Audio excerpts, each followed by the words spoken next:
యువ సామ్రాట్ నాగచైతన్య తెరంగేట్రం చేసి 1.5 దశాబ్దం కావస్తోంది.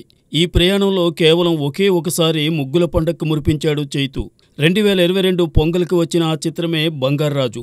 ఇందులో తన తండ్రి కింగ్ నాగార్జునతో కలిసి వినోదం పంచాడు నాగచైతన్య.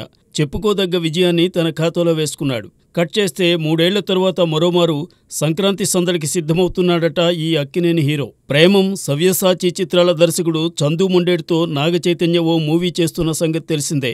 తండేల్ పేరుతో రూపొందుతున్న ఈ క్రేజీ ప్రాజెక్ట్ని తొలుత క్రిస్మస్ స్పెషల్గా రిలీజ్ చేయాలనుకున్నారు.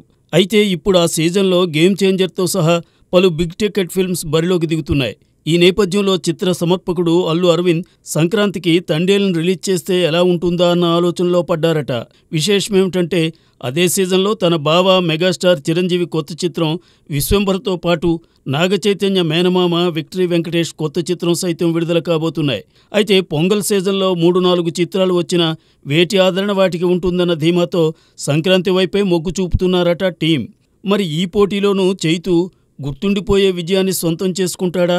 Wait and see.